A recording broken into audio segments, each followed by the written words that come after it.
कहानी शुरू हुई उन सैनिकों से जो हेलीकॉप्टरों से बॉम्ब फेंकते हुए इस खूबसूरत आइलैंड को तबाह करने जा रहे थे, जिसके कारण काफी मासूम जानवर एक के बाद एक मारे गए। ये देखकर सैनिक हंसने लगे। तभी अचानक सामने से एक वृक्ष सीधे उनके कांच में आ घुसा। उनकी लाश हेलीकॉप्टर समेत जमीन में जा धंसी। इसी दौरान दूसरे सैनिकों पर भी किसी अनजान चीज ने हमला कर दिया। मौत को सामने पाकर उन्हें एक विशाल आंख घूरती दिखी। असल में ये यहाँ का रक्षक किंग कॉन्ग था। उसने हेलीकॉप्टर को अपने हाथ में पकड़ लिया और गुस्से में अपना बड़ा मुंह खोलकर एक सैनिक को जिंदा निगल लिया। सैनिक इतने डर गए कि उनकी आंखें फटी की फटी रह गईं। उन्होंने कभी इतना बड़ा जानवर नहीं देखा था। पर हैरान होने की बजाय सैनिकों ने मेजर ब्लैक के इशारे पर कॉन्ग को घेर लिया। उन्होंने बिना रुके अंधाधुंध गोलियां चलाई, लेकिन गोलियां वैसा नुकसान नहीं पहुंचा पाई जैसी उन्हें उम्मीद थी। कॉन्ग मजबूरी में हाथ उठाकर सारी गोलियां रोकता रहा, जिससे वह और भी ज्यादा गुस्से में आ गया। उसने गरजते हुए एक मुक्का हेलीकॉप्टर पर मारा और हेलीकॉप्टर तुरंत जमीन पर गिरकर तबाह हो गया। इसके बाद उसने एक और हेलीकॉप्टर को पकड़ने की कोशिश की, लेकिन हेलीकॉप्टर के घूमते पंखे ने उसके हाथ को काट दिया। दर्द के कारण कॉन्ग ने अपना हाथ पीछे खींच लिया, लेकिन पंखे के नियंत्रण से बाहर होने से हेलीकॉप्टर घूमने लगा। पायलट की पूरी कोशिश के बावजूद भी हेलीकॉप्टर जंगल की ओर गिरने लगा। कॉन्ग ने जोर से दहाड़ लगाते हुए जमीन पर गिरे हेलीकॉप्टर की ओर देखा। सैनिक अपने घायल साथियों को बचाने की कोशिश कर रहे थे, लेकिन कॉन्ग ने एक ही पैर से उन्हें कुचल डाला। जब एक हेलीकॉप्टर उसके हमले से बचकर भागने लगा, तब वह तेजी से उसी दिशा में हेलीकॉप्टर का पीछा करने दौड़ पड़ा। तभी ब्लैक मेजर ने हेलीकॉप्टरों को उसकी ओर निशाना साधकर हमला करने का ऑर्डर दिया, लेकिन तभी कॉन्ग ने एक छलांग लगाई, जिससे ब्लैक मेजर का हेलीकॉप्टर बच नहीं सका और सामने उड़ रहे एक दूसरे हेलीकॉप्टर से टकरा गया। कॉन्ग जमीन पर आ गिरा, जिससे चारों ओर धूल का गुब्बार उठ गया। टक्कर में ब्लैक मेजर का हेलीकॉप्टर बुरी तरह तबाह हो गया और तेजी से घूमता हुआ जमीन पर जा गिरा। कॉन्ग ने जमीन पर भाग रहे सैनिकों को कुचल डाला। जान बचाने के लिए वे सभी एक साथ छिप गए, लेकिन वैज्ञानिकों को डर था कि कहीं वे मुसीबत में ना फंस जाए, इसलिए वे तुरंत वहां से भाग गए। लेकिन इससे पहले कि वह सैनिक भी उनके साथ भाग पाता, कॉन्ग ने उसे और उसके पास के सामान को एक साथ हवा में उछाल दिया और बदकिस्मती से सैनिक सीधे एक और हेलीकॉप्टर से जा टकराया। सैनिक के पंखे में फंसते ही उसके शरीर के टुकड़े टुकड़े हो गए। खून से सने माहौल में हेलीकॉप्टर भी कंट्रोल से बाहर हो गया और जंगल में गिर पड़ा, लेकिन किस्मत से मेजर किसी तरह बच निकला। जब वह घबराते हुए हेलीकॉप्टर से बाहर आया, तो उस हेलीकॉप्टर में फंसे उसके साथी को कॉन्ग ने एक झटके में उठा लिया और मेजर बस हैरान होकर खड़ा रह गया। कॉन्ग ने हेलीकॉप्टर उठाकर दूसरे पर दे मारा। आधा हिस्सा निशाने पर लगा, जिससे हेलीकॉप्टर से धुआं निकलने लगा और वह बेकाबू हो गया। गुस्से में कॉन्ग ने कूदकर एक और हेलीकॉप्टर तोड़ दिया और दूसरे को हाथों से पकड़ लिया। एक चक्कर घुमाकर उसने उसे भी तहस नहस कर दिया। हेलीकॉप्टर उसके हाथों में ऐसे थे जैसे कागज के बने हों। वह उन्हें चुटकियों में ही चूर चूर करता चला गया। मेजर गुस्से से उसे देख रहा था। उसे अपनी आंखों पर यकीन नहीं हो रहा था, लेकिन असल में गलती मेजर की ही थी, क्योंकि कुछ समय पहले मेजर के कहने पर ही वैज्ञानिकों की एक टीम लाखों सालों से छुपे स्कल आइलैंड की खोज के लिए आगे बढ़ रही थी। रिसर्चर्स के हिसाब से स्कल आइलैंड इसी विशाल तूफान के भीतर छिपा हुआ था। इसलिए बिना एक पल गवाए ब्लैक मेजर अपनी टीम के साथ हेलीकॉप्टर उड़ाते हुए सीधे तूफान की ओर बढ़ गया। दर्जनों हेलीकॉप्टर बिना किसी डर के सीधे तूफान के बीच में घुस गए, लेकिन वे जितना करीब जा रहे थे, तूफान उतना ही भयंकर हो रहा था। जैसे ही हेलीकॉप्टर तूफान में घुसा, सामने अंधेरा छा गया। हेलीकॉप्टर का नियंत्रण खो गया और सभी उपकरण काम करना बंद कर दिए। ब्लैक मेजर ने शांति से अपने सैनिक हेलीकॉप्टरों को आगे बढ़ने को कहा। आखिरकार हेलीकॉप्टर बादलों को चीरते हुए बाहर निकले और उनके सामने का नजारा एकदम साफ हो गया। अब वे एक खुले साफ आसमान में पहुंच चुके थे। बाकी हेलीकॉप्टर भी धीरे धीरे बादलों से बाहर निकल आए और उन्होंने एक रहस्यमय द्वीप खोज निकाला। यही वह खुफिया द्वीप है जिसकी सरकार हजारों सालों से खोज कर रही थी। दूर दूर तक पहाड़ियां फैली थीं और नजारे बेहद सुंदर थे। हेलीकॉप्टर छोटे छोटे द्वीपों के बीच उड़ रहे थे और सभी इस सुंदर जगह को देखकर बेहद खुश थे। लेकिन जैसे ही एक हेलीकॉप्टर पायलट ने कुछ बम गिराए, तभी धमाकों ने पूरे द्वीप को हिलाकर रख दिया और सोया हुआ किंग कॉन्ग भी जाग गया। कॉन्ग के जबरदस्त हमले के बाद उसने सभी हेलीकॉप्टरों को गिरा दिया और फिर वह चुपचाप गायब हो गया। हेलीकॉप्टरों के अलग अलग गिरने से सैनिकों की टुकड़ी 3 हिस्सों में बिखर गई। ब्लैक मेजर ने अपने बचे खुचे सैनिकों को इकट्ठा किया और कसम खाई कि वह मारे गए साथियों का बदला जरूर लेगा। वहीं मौत से बच निकली दूसरी टुकड़ी वैज्ञानिकों के साथ द्वीप पर चल रही थी। तभी अचानक पानी की सतह पर हलचल हुई। एक विशाल जलीय भैंस धीरे धीरे पानी से बाहर खड़ी हो गई। वह जोर जोर से सांस लेती हुई धीरे धीरे सबके पास आने लगी, लेकिन उसने डरे हुए लोगों पर हमला नहीं किया, बल्कि सबको कुछ पल देखने के बाद वह मुड़कर धीरे धीरे पानी के बीचों बीच चली गई। डर से उभर चुके सभी लोग आगे बढ़ते रहे। जल्द ही वे एक जंगल के अंदर पहुंचे, जहां पत्थरों से बनी दीवारों पर पीले रंग से अजीबोगरीब ड्राइंग की गई थी। वे सावधानी से अंदर चलते गए। कैप्टन मार्वल बस तस्वीरें खींचने में ही लगी थी। तभी अचानक उसके कैमरे में एक इंसान का चेहरा आ गया, जिससे वह डर के मारे चिल्ला पड़ी। इसके तुरंत बाद लोगों का एक ग्रुप छिपने की जगह से बाहर आ गया। उनके शरीर का रंग और पत्थर की की दीवारें इतनी अच्छी तरह से मिल गई थीं कि किसी को भी उनका पता नहीं चला। तभी जनजातीय लोगों ने भाले लेकर सभी को एक साथ घेर लिया। इन अजीबोगरीब लोगों को देखकर लोकी की टीम भी एक पल के लिए गोली चलाने की हिम्मत नहीं कर पाई, जब तक कि कुछ मुखिया जैसे लोग अंदर नहीं आ गए। जैसे ही दोनों साइड से गर्मा गर्मी बढ़ रही थी, तभी एक बड़ी दाढ़ी वाला बूढ़ा आदमी वहां आया। उसने हिंदी में समझाते हुए सबको हथियार डालने के लिए कहा, लेकिन उन्हें हैरानी थी कि वह हिंदी कैसे बोल पा रहा था। तभी उसने सभी को बताया कि वह और एक जापानी पायलट 28 साल पहले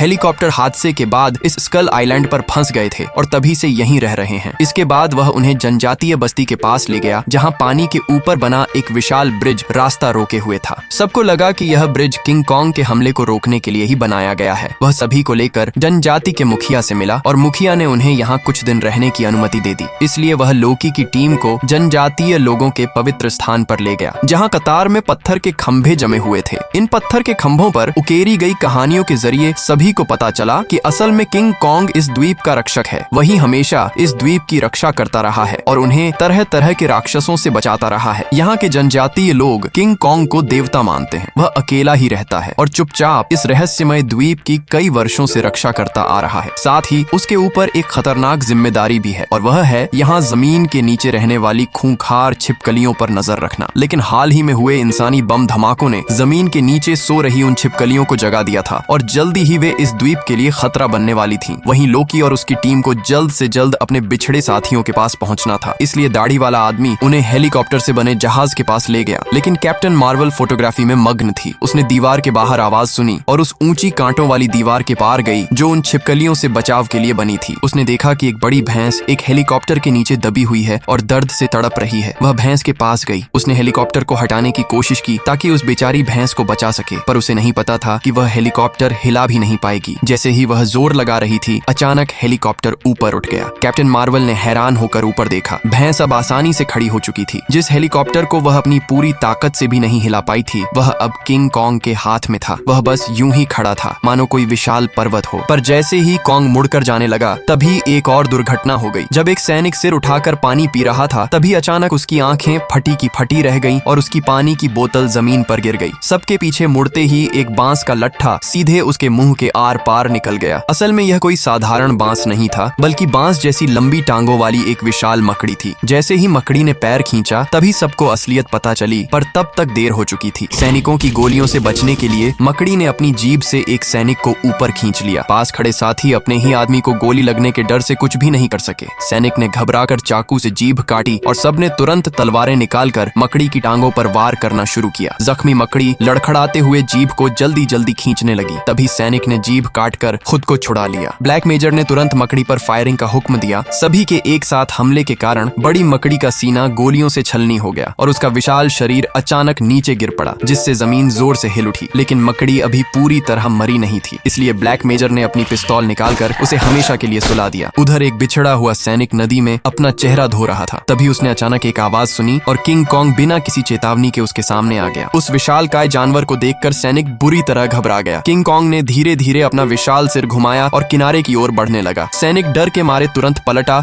और एक बड़े पत्थर के पीछे छिप गया। साफ था कि किंग कॉन्ग को इस छोटे से इंसान से कोई दुश्मनी नहीं थी। उसने अपनी लड़ाई में घायल हुई बांह को छुआ, फिर धीरे धीरे पानी में बैठ गया। सैनिक ने चुपके से देखा कि कॉन्ग की चोट काफी गहरी है। उसने अपनी बांह को हिलाने की कोशिश की, पर चेहरे पर दर्द साफ दिखाई दे रहा था। फिर उसने एक मुट्ठी पानी उठाकर पी लिया, लेकिन तभी अचानक कॉन्ग को कुछ दिख गया। उसने पानी से एक गुलाबी रंग का ऑक्टोपस झट से पकड़ लिया। यह ऑक्टोपस वाकई काफी बड़ा था, लेकिन उसने कॉन्ग को कंफ्यूज देखकर तुरंत अपनी बांह फैला ली और मौका पाते ही किंग कॉन्ग को कसकर जकड़ लिया, मानो वह उसे यहीं खत्म करना चाहता हो। तभी कॉन्ग ने उसकी पकड़ छुड़ाकर जोरदार वार किया और ऑक्टोपस को एक ही झटके में चित्त कर दिया। फिर कॉन्ग ने उसकी एक बांह तोड़कर कच्ची ही चबा ली। खाने का यह अंदाज देखकर छिपा हुआ सैनिक दंग रह गया। पेट भरने के बाद किंग कॉन्ग बचा हुआ ऑक्टोपस रात के खाने के लिए साथ ले गया। लड़ाई के बाद सैनिक घने जंगल में एक सूखी लकड़ी पर बैठकर मेजर से संपर्क करने लगा, पर बैटरी खत्म होने से वॉकी टॉकी बंद था। वह आगे बढ़ने की सोच ही रहा था कि अचानक लकड़ी हिलने लगी। सैनिक डर कर जमीन पर लुढ़क गया। पीछे मुड़ने पर उसने देखा कि वह सूखी लकड़ी एक विशाल टिड्डा बन चुकी थी जो उसकी ओर रेंग रहा था। सैनिक ने तुरंत बंदूक उठाकर गोलियां चला दी, जिससे टिड्डे के शरीर से लकड़ी का बुरादा उड़ने लगा। गोलियों की बौछार से टिड्डा सिकुड़कर फिर से पेड़ के अंदर सिमट गया। जब सैनिक ने फायरिंग रोक दी, तब तक टिड्डे ने अपना सिर पूरी तरह अंदर खींच लिया और धीरे धीरे पीछे हटते हुए दूर चला गया। सैनिक अभी ठीक से सांस भी नहीं ले पाया था कि उसे अपनी पीठ के पीछे कुछ अजीब सा महसूस हुआ, लेकिन अब बहुत देर हो चुकी थी। ब्लैक मेजर सैनिकों के साथ आगे बढ़ता रहा। वे एक दलदली इलाके से गुजरे, तभी उसने देखा कि सामने एक पेड़ पर एक अजीब सी चिड़िया बैठी है। जब उसने उस चिड़िया का चेहरा ठीक से देखा, तभी उसने उसे गोली मार दी। जैसे ही गोली की आवाज गूंजी, पूरे पेड़ की सारी चिड़ियां डर कर उड़ गई और काले बादलों की तरह पूरे आसमान में छा गई। जब वे लोग सुरक्षित रूप से दलदल पार कर एक खुले इलाके में पहुंचे, तो सामने पहाड़ की चट्टान पर एक विशाल खून से सना हुआ पंजे का निशान दिखा। इतना बड़ा हाथ का निशान सिर्फ किंग कॉन्ग ही छोड़ सकता था। ब्लैक मेजर समझ गया कि वे सही दिशा में पीछा कर रहे हैं। वे किंग कॉन्ग के विशाल पैरों के निशानों के साथ आगे बढ़ते रहे। आखिरकार वे बिछड़े हुए वैज्ञानिकों से मिल गए। ब्लैक मेजर ने तय किया कि वे अपने उस साथी को ढूंढेंगे जो अब तक लापता है, लेकिन उन्हें अभी तक यह नहीं पता था कि उसे कंकाल छिपकली पहले ही मौत के घाट उतार चुकी है। सब लोग कंकाल छिपकलियों के इकट्ठा होने वाली नदी के किनारे की ओर बढ़ने लगे, लेकिन जब वे वहां पहुंचे तो उन्हें घाटी के अंदर हर जगह छोटे बड़े कंकाल बिखरे पड़े दिखे। दाढ़ी वाले आदमी ने उन्हें बताया कि यह कंकाल किंग कॉन्ग के माता पिता के हैं, जिन्हें सो रही कंकाल छिपकलियों के लीडर ने मार डाला था। उसका आकार किंग कॉन्ग से भी बड़ा है। अगर वह एक बार जाग गई तो सबका मरना तय है, इसलिए उसने सभी से वापस लौटने को कहा। लेकिन इस समय ब्लैक मेजर का पूरा ध्यान अपने साथी को ढूंढने पर था। वह दाढ़ी वाले की चेतावनी की परवाह किए बिना अपने साथियों को लेकर अंदर घुस गया। घाटी के बीचों बीच कई विशालकाय जानवरों के कंकाल पड़े थे। तभी धुंध के बीच उन्होंने एक विशाल पंजे का निशान देखा, जिससे साफ था कि यहाँ और भी बड़े जीव मौजूद हैं। जैसे जैसे वे अंदर की ओर बढ़ते गए, धुंध और भी घनी होती गई और चारों ओर से डरावनी चीखें सुनाई देने लगी। सभी लोग घबराकर भाग खड़े हुए और आसपास की विशाल हड्डियों के पीछे छिपकर कांपने लगे। तभी एक बड़ी कंकाल जैसी छिपकली धुंध से बाहर रेंगती हुई आई। वो अपनी लंबी जीभ बाहर निकालकर शिकार की तलाश करने लगी। असल में यही वह किंग कॉन्ग के आकार जितनी बड़ी छिपकली थी जो बेतहाशा कॉन्ग के पीछे लगी हुई थी। जब सभी लोग चट्टान के पीछे छिपे हुए थे, तभी उस कंकाल छिपकली ने एक ताजा इंसानी कंकाल उगल दिया। उस पर लगे नाम के टैग से पता चला कि यह वही सैनिक है जिसे वे ढूंढ रहे थे। जब सब लोग धुंध का फायदा उठाकर चुपके से छिपकली से बचकर निकलने लगे, तभी उसने इंसानी गंध पाते ही एक को अपना शिकार बना लिया। सबने कंकाल छिपकली पर फायरिंग शुरू कर दी, पर वह शिकार निगल कर भाग गई। मेजर ने मशीन गन तैनात करने का आदेश दिया और सैनिक तैयार हो गया। सब डरते हुए उसके लौटने का इंतजार करने लगे। दाढ़ी वाले ने खतरा भांपकर तुरंत तलवार उठा ली और तभी छिपकली उस पर झपट पड़ी। आदमी ने एक वार में छिपकली का पैर काट दिया, पर उसकी रफ्तार अभी भी नहीं थमी और उसने मशीन गन पकड़े सैनिक पर हमला कर दिया। सिर की टक्कर से सैनिक हवा में उड़ गया और छिपकली ने जीभ से लपेटकर उसे निगल लिया। अब उसका अगला निशाना कैप्टन मार्वल थी। घबराहट में वह तेजी से जान बचाकर भागने लगी और हड्डियों के नीचे छिप गई। तभी ब्लैक मेजर ने छिपकली पर आग उगलने का हुक्म दिया और लपटों ने उसे एक पल में घेर लिया। मौका पाते ही वह आखिरकार वहां से भाग निकली। जलती कंकाल छिपकली ने पूंछ झटक कर एक सैनिक को दूर फेंक दिया। वह हवा में उछलकर किंग कॉन्ग की खोपड़ी से टकराया और ग्रेनेड फटते ही विस्फोट हो गया। तभी गैस का गोला फटा और जहरीली गैस फैलते ही दहशत मच गई। इतने में ही कुछ जानलेवा पक्षी भी वहां आ गए। उनके हमलों से सबकी हालत खराब हो गई, जिससे कंकाल छिपकली को उन पर हमला करने का अच्छा मौका मिल गया। लड़ाई के बीच लोकी ने फेंकी गई तलवार को पकड़कर गैस मास्क पहना और उन अजीब पक्षियों को मारकर एक फंसे हुए सैनिक को बचा लिया। दूसरी ओर वह विशाल कंकाल छिपकली अब भी अपनी ताकत का प्रदर्शन करते हुए तबाही मचा रही थी और बेबस सैनिक उसे देख रहे थे। वह तेजी से लोकी की ओर झपटी। सही वक्त पर कैप्टन मार्वल ने लाइटर जलाया और उसे कंकाल छिपकली के पैरों में फेंक दिया। धमाके से वह हवा में उछल गई। जैसे ही आग की लहरें थमी, वह छिपकली आखिरकार मारी गई। लेकिन दाढ़ी वाले ने उन्हें बताया कि बड़ी कंकाल छिपकलियां सिर्फ यही एक नहीं है, अभी और भी छिपकलियां बाकी हैं और किसी भी हालत में उन्हें आगे नहीं बढ़ना चाहिए। लेकिन ब्लैक मेजर आगे बढ़ने पर सबको कहने लगा, क्योंकि उसका मकसद किंग कॉन्ग को मारना था। इसी वजह से दोनों टीमों में बहस हो गई और आखिरकार वे अलग हो गए। लोकी और कैप्टन मार्वल सबको लेकर घर लौट गए, जबकि ब्लैक मेजर अपने सैनिकों के साथ किंग कॉन्ग का शिकार करने निकल पड़ा। पर शायद किसी को मालूम नहीं था कि किंग कॉन्ग जल्द ही इस घातक साजिश में फंसने वाला था। जब दूर कहीं बिछाए गए बम फटे, तब किंग कॉन्ग का विशाल शरीर सामने दिखाई दिया। वह एक एक कदम बढ़ाते हुए इस ओर चला आया। उसे गुस्सा इस बात का था कि इंसानों ने फिर से उसका घर बर्बाद कर दिया है। ब्लैक मेजर बिना हिले डुले उसे पास आते देखता रहा। फिर पूरी ताकत से उसने अपने हाथ की मशाल झील में फेंक दी। झील की सतह तुरंत आग की लपटों से घिर गई। किंग कॉन्ग भयंकर आग के घेरे में फंस गया और जोरदार धमाके की आवाज गूंज उठी। ब्लैक मेजर बस उसे आग में तड़पते हुए देखता रहा। उसके चेहरे पर गुस्सा और खुशी दोनों थी। जब सबको लगा कि किंग कॉन्ग जलकर मर गया होगा, तभी आग के बीच से गरजते हुए किंग कॉन्ग ने हाथ घुमाकर एक सैनिक को हवा में उछाल दिया। यह देखकर दूसरा सैनिक भाग नहीं पाया और कॉन्ग के पैरों तले कुचला गया। घायल कॉन्ग ने खुद को संभालने की कोशिश की, पर वह धीरे धीरे मेजर के सामने गिर पड़ा। ब्लैक मेजर ने सैनिकों को कॉन्ग पर आखिरी हमला करने का आदेश दिया। इसी बीच लोकी और उनकी टीम वहां पहुंच गई। वे ब्लैक मेजर को किंग कॉन्ग को मारने से रोकने आए थे। ब्लैक मेजर के कुछ साथी जो किंग कॉन्ग को मारना नहीं चाहते थे अब लोकी के साथ हो गए। तभी झील की सतह से एक तेज आवाज आई और 40 मीटर से भी लंबी एक विशाल कंकाल छिपकली प्रकट हो गई। उसने अपना शरीर मरोड़ा, सिर उठाया और जोरदार दहाड़ लगाई। सब तुरंत भागने लगे। कोई रुकने की हिम्मत नहीं कर रहा था, लेकिन ब्लैक मेजर उस जीव को घूरता रहा और बिल्कुल नहीं हिला, क्योंकि वह अब भी उस किंग कॉन्ग के बारे में सोच रहा था जिसे वह मार नहीं पाया था। किंग कॉन्ग मुश्किल से उठ खड़ा हुआ और कंकाल छिपकली के साथ लड़ने लगा, लेकिन उसकी चोटें इतनी गहरी थीं कि वह ज्यादा देर तक टिक नहीं पाया। जान बचाने के लिए लोकी और उसकी टीम लगातार भागते रहे। सुबह होते होते सभी लोग छोटे द्वीप के किनारे तक पहुंच चुके थे और कंकाल छिपकली भी उनके करीब आ गई थी। तभी एक सैनिक ने अपने हाथ से ग्रेनेड का पिन निकाला, दोनों हाथ ऊपर उठाए और उस विशाल राक्षस की ओर दौड़ पड़ा। कंकाल छिपकली ने बस हल्के से अपनी पूंछ हिलाई, जिससे वह सैनिक दूर चट्टान की ओर जा गिरा। इसके बाद वो उन लोगों की ओर बढ़ने लगी जो अभी भी पानी में जान बचाकर भाग रहे थे। ऐसा लग रहा था कि वे वहीं मारे जाएंगे। तभी किंग कॉन्ग आसमान से आ गिरा और एक पत्थर से छिपकली को जमीन पर पटक दिया। सबने इसी मौके का फायदा उठाया और पलटकर भागने लगे। इस समय किंग कॉन्ग बहुत कमजोर था। वह कंकाल छिपकली के हमलों से खुद को मुश्किल से बचा पा रहा था। पलटवार करने की उसमें ताकत नहीं थी। कुछ ही देर में कंकाल छिपकली ने उसकी गर्दन कसकर जकड़ ली। तभी कॉन्ग ने पूरी ताकत लगाकर अपने दोनों हाथों से कंकाल छिपकली के जबड़े को पकड़ लिया। वह उसका जबड़ा फाड़ना चाहता था, पर ताकत कम थी। उसने उसका सिर चट्टान पर दे मारा। जब उसने दोबारा वार किया तो वह खाली चला गया। छिपकली ने फिर कॉन्ग का हाथ काटकर उसे नीचे गिरा दिया। दोनों पानी में लौटने लगे। कुछ देर बाद दोनों बराबरी पर आ गए। कॉन्ग ने एक पेड़ उठाकर उसकी शाखाएं हटाई और उसे लाठी बना ली। वह दहाड़ते हुए छिपकली की ओर दौड़ा और उसके सिर पर वार कर दिया। छिपकली जमीन पर गिर पड़ी, लेकिन फिर से उठ खड़ी हुई। इस बार कॉन्ग ने उसका गला पकड़ लिया। छिपकली ने अपनी पूंछ से कॉन्ग को जकड़ कर खींचा, जिससे वह हवा में उड़कर किनारे की टूटी नाव पर जा गिरा। जब कॉन्ग उठने की कोशिश कर रहा था, तभी उसे पता चला कि वह जंजीरों में जकड़ा हुआ है। कंकाल छिपकली सामने आ गई। उसने कॉन्ग को पंजों में दबोच लिया और उसका सिर धड़ से अलग करने के लिए आगे बढ़ने लगी। तभी उस पर गोलियों की बौछार शुरू हो गई। असल में भागते लोग जहाज से गोली चला रहे थे। मशीन गन की फायरिंग ने कंकाल छिपकली का ध्यान खींच लिया। उसने कॉन्ग को छोड़ दिया और इंसानों की ओर रेंगने लगी। कॉन्ग जंजीरों से छूटने की कोशिश कर रहा था, पर वे और कसती जा रही थीं। छिपकली इंसानों के करीब पहुंचने वाली थी। तभी कॉन्ग ने पूरी ताकत लगाकर जंजीरें तोड़ दी। इसी समय जहाज पर लगी मशीन गन भी जाम हो गई। ऐसे में कैप्टन मार्वल ने पहाड़ी की छोटी से कंकाल छिपकली की ओर एक सिग्नल फ्लेयर दागा, जो उसके सिर पर जा लगा। इससे उसकी रफ्तार थोड़ी रुक गई और सबको मशीन गन ठीक करने का मौका मिल गया। मशीन गन फिर से कंकाल छिपकली पर फायर करने लगी। कॉन्ग ने देखा कि लोहे की जंजीर के सिरे पर एक विशाल पंखा लिपटा हुआ है। उसे तुरंत एक आइडिया आया। उसने जंजीर खींचते हुए पंखा घुमाया और छिपकली की ओर दौड़ पड़ा। पंखा ठीक उसकी पीठ पर जा लगा और कंकाल छिपकली जमीन पर गिर पड़ी। पंखा उसके शरीर के अंदर तक धंस गया। फिर कॉन्ग ने जंजीर से उसका सिर लपेटा और जोर से जमीन पर दे मारा। फिर पूंछ पकड़कर उसे चट्टान पर पटक दिया, जिससे वह वहीं चित्त हो गई। लेकिन इसी झटके से कैप्टन मार्वल भी पहाड़ से सीधे पानी में जा गिरी। किंग कॉन्ग ने बिना एक पल गवाए कैप्टन मार्वल को सही सलामत पानी से बाहर निकाल लिया। जब वह उसे देख रहा था, तभी छिपकली ने फिर हमला कर दिया। इतनी गहरी चोट के बाद भी वह लड़ने को तैयार थी। हमले से कॉन्ग गिर पड़ा, लेकिन वह एक हाथ से ही उसे रोकता रहा। छिपकली ने अपनी जीभ से कॉन्ग का हाथ जकड़ लिया। तभी कॉन्ग ने उसकी जीभ पकड़कर जोर से खींची और अपना हाथ उसके मुंह में डाल दिया। उसने जीभ की जड़ को कसकर थामा और पूरी ताकत से उसे बाहर खींच लिया, जिससे आखिरकार छिपकली सचमुच मर गई। किंग कॉन्ग ने उसकी लाश को एक तरफ फेंक दिया और सावधानी से अपनी हथेली खोली, जिसमें कैप्टन मार्वल अब भी सुरक्षित लेटी हुई थी। उसने उसे धीरे से नीचे रखा और दूर की ओर चल पड़ा। लोकी और कैप्टन मार्वल बस उसे दूर जाते हुए देखते रहे। जल्द ही सभी इंसान इस द्वीप से चले गए, लेकिन किंग कॉन्ग अब भी इस द्वीप की रक्षा करता रहा।